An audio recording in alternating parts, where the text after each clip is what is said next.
নমস্কার বন্ধুরা, সবাই কেমন আছো? সুইট অ্যান্ড সল্ট ফ্যামিলি ব্লগের আরও একটি নতুন ভিডিওতে তোমাদের সবাইকে স্বাগত জানাই। আজকে রাতের ডিনারে তৈরি করেছি মোগলাই। কি করে তৈরি করছি সেটাই তোমাদের সাথে শেয়ার করব। আজকের মোগলাইটা আমি না, আমার বর তৈরি করে দেখাবে। প্রথমে ময়দার মধ্যে লবণ তেল দিয়ে ভালো করে ময়দাটাকে মিশিয়ে নেবে। আজকে দোকানের মতো মোগলাই বাড়িতেই তৈরি করব। তেল আর লবণের সাথে ময়দাটাকে ভালো করে মেশানো হয়ে গেছে। এবার জল ঢেলে ময়দাটা মেখে নেব। দোকান থেকে একটা দুটো মোগলাই কিনে নিয়ে এসে ভাগ করে খেয়ে কারোর মন ভরে না, তাই আজকে বাড়িতেই তৈরি করে নিচ্ছি। এবার দেখো ময়দাটা মাখা হয়ে গেছে, কতটা নরম হয়েছে ময়দাটা মাখা। এবার একটা থালার মধ্যে তেল ঢেলে নিয়েছি। এবার মেখে রাখা ময়দার থেকে একটা একটা করে লেচি কেটে নিয়ে প্লেটের তেলের মধ্যে ভিজিয়ে দেব। আটার লেচিগুলো কিন্তু ভালো করে তেলের মধ্যে ভেজাতে হবে। এই কাজটা কিন্তু একটু সময় নিয়ে করতে হবে। এটা ভিজতে ভিজতে ততক্ষণে আমি পেঁয়াজগুলো কেটে নিয়ে আসি।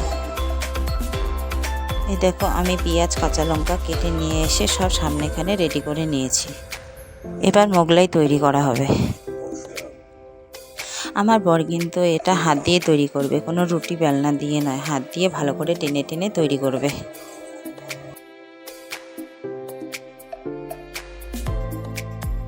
এই দেখো, এবার এটা তৈরি হয়ে গেছে। এবার আমি একটা গ্লাসের মধ্যে ডিম, পেঁয়াজ, লঙ্কা দিয়ে ভালো করে ফেটিয়ে নেব।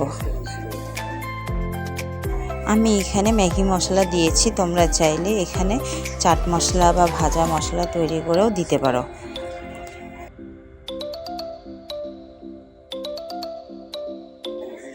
এবারে ডিমটাকে তৈরি করে রাখা ময়দাটার উপরে ঢেলে দিবে। ঢেলে দিয়ে তারপরে এক এক করে ভাঁজ করে নিয়ে তেলে ভাজতে দিয়ে দেওয়া হবে। সাইডগুলো যে ছিঁড়ে গেছিলো সেটা দিয়ে কিন্তু কোনোভাবেই ডিমগুলো বের হয়ে যাবে না, কারণ ওইভাবেই ভাজটা তৈরি করা হয়।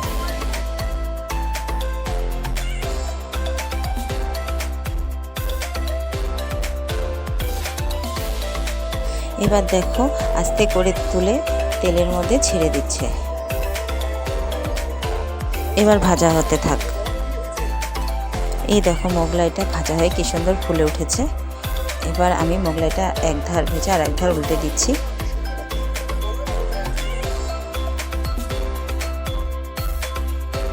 মোগলাইটা আমার ভাজা হয়ে গেছে, এবার আমি নামিয়ে নিচ্ছি। এবার আমি আরও একটা মোগলাই তোমাদের ভেজে দেখিয়ে দিচ্ছি। তবে আমার ভিডিওগুলো যদি ভালো লাগে প্লিজ লাইক, কমেন্ট, শেয়ার করো আর সাবস্ক্রাইব করতে ভুলো না। সাবস্ক্রাইবটা অবশ্যই করো।